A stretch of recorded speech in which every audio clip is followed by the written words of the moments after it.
Assalamualaikum warahmatullahi wabarakatuh. Halo teman-teman, bagaimana kabarnya? Semoga kita semua yang sedang menyaksikan video ini senantiasa diberikan nikmat sehat oleh Allah Subhanahu wa Ta'ala. Adapun video ini dibuat oleh saya, Sri Wahyuni, dengan NIM F101123146 dan rekan saya, Mutiara Zahro, dengan NIM F101123148. Mata kuliah Media Pembelajaran Bahasa Indonesia dengan dosen pengampu Bapak Khairullah MPD. Video kali ini kita akan membahas tentang materi teks puisi kelas 10. Mungkin dari teman-teman ada yang bertanya apa itu teks puisi. Oke, untuk lebih jelasnya langsung saja kita masuk pada pembahasan pengertian teks puisi. Teks puisi adalah salah satu bentuk karya sastra yang banyak disukai karena disajikan dalam bahasa yang indah dan sifatnya yang imajinatif. Bahkan, puisi juga dianggap sebagai rangkaian kata-kata yang menggambarkan perasaan penulis atau penyair. Secara umum, puisi dapat diartikan sebagai sebuah karya sastra yang mengandung unsur irama, ritma, diksi, lirik, dan menggunakan kata kiasan dalam setiap baitnya untuk menciptakan estetika bahasa yang padu. Nah, mudah dipahami bukan tentang pengertian dari teks puisi. Selanjutnya, kita akan membahas tentang unsur-unsur pembentuk teks puisi. Unsur pembentuk teks puisi terdiri dari dua bagian, yaitu unsur luar atau ekstrinsik dan unsur dalam atau intrinsik. Unsur luar terdiri dari 4 bagian. Yang pertama, ada majas dan irama. Majas adalah bahasa kias yang digunakan untuk menciptakan kesan tertentu, sedangkan irama adalah alunan bunyi yang teratur dan berulang-ulang. Yang kedua, ada penggunaan kata konotasi. Kata konotasi adalah kata yang bermakna tidak sebenarnya. Yang ketiga, kata-kata berlambang atau simbol.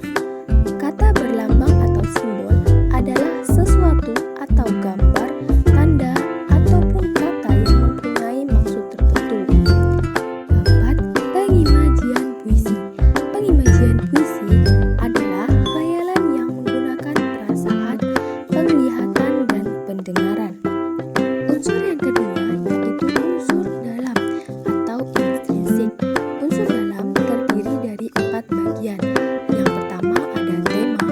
Tema adalah gagasan pokok yang diungkapkan oleh penulis.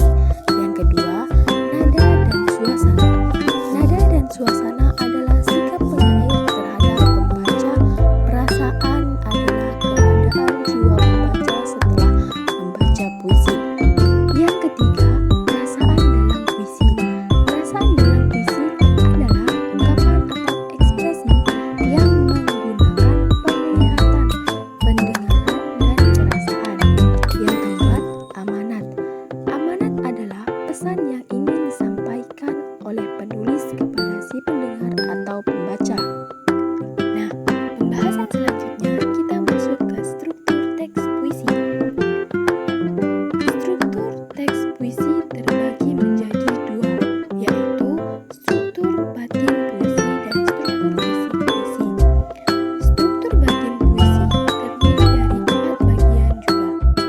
Yang pertama, ada tema atau makna media puisi adalah bahasa.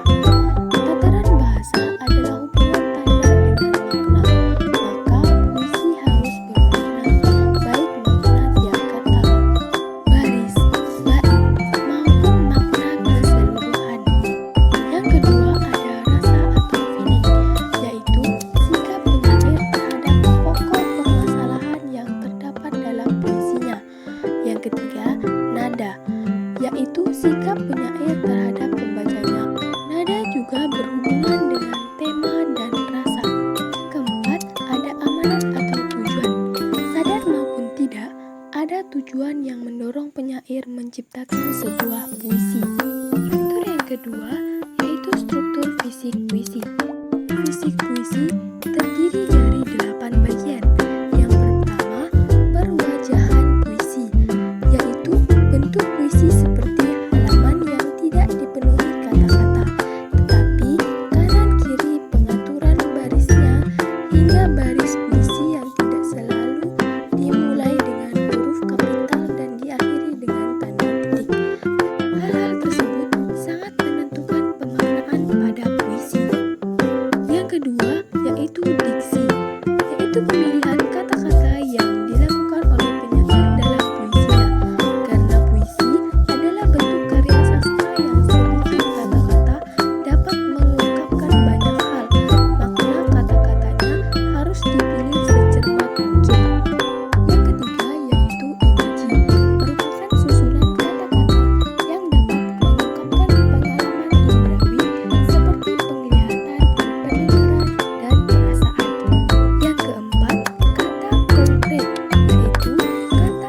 Kebahasaan puisi.